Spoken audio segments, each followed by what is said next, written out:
हर हर महादेव। हम आरंभ कर रहे हैं शिव महापुराण के रुद्र संहिता के प्रथम खंड का 19वां अध्याय, गुणानिधि को कुबेर पद की प्राप्ति। नारद जी ने प्रश्न किया, हे ब्रह्मा जी, आप मुझे यह बताइए कि गुणनिधि जैसे महापापी मनुष्य को भगवान शिव द्वारा कुबेर पद क्यों और कैसे प्रदान किया गया।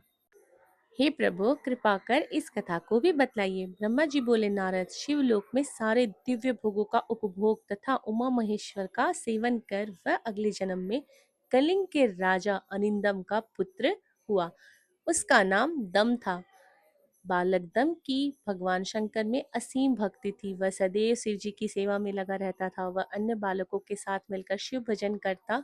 युवा होने पर उसके पिता अरिंदम की मृत्यु के पश्चात दम को राज सिंहासन पर बैठाया गया।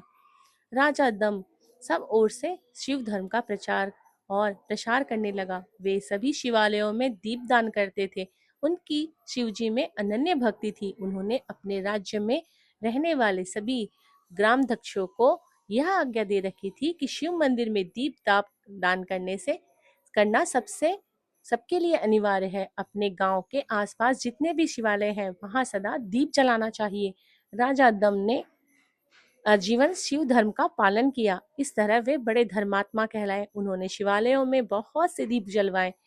इससे फलस्वरूप वे दीपों की प्रभा के आश्रय हो मृत्योपरांत अलकापुरी के स्वामी बने। ब्रह्मा जी बोले, हे नारद, भगवान शिव का पूजन व उपासना महान फल देने वाली है। दीक्षित के पुत्र गुणानिधि ने, जो पूर्व अधर्मी था, भगवान शिव की कृपा पाकर दिव्य पाल का पद पा लिया था। अब मैं तुम्हें उनकी भगवान शिव के साथ मित्रता का विषय बतलाता हूँ। नारद बोले, बहुत पहले की बात है। मेरे मानस पुत्र पुलस्त्य से विश्वा का जन्म हुआ और विश्वा के पुत्र से कुबेर हुए। उन्होंने पूर्व काल में बहुत कठोर तप किया। उन्होंने विश्वकर्मा द्वारा रचित अलकापुरी का उपभोग किया। मेघ वाहन कल्प के आरंभ होने पर वे कुबेर के रूप में घोर तप करने लगे। वे भगवान शिव द्वारा प्रकाशित काशीपुरी में गए और अपने मन के रत्नमय दीपों से 11 रुद्रों को उद्बोधित कर वे तमन्ना से शिव जी के ध्यान में मग्न होकर निश्चल भाव से उनकी उपासना करने लगे। वहां उन्होंने शिवलिंग की प्रतिष्ठा की। उत्तम पुष्पों द्वारा शिवलिंग का पूजन किया। कुबेर पूरे मन से तप करने लगे।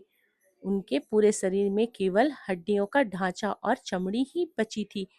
इस प्रकार उन्होंने 10,000 वर्षों तक तपस्या की।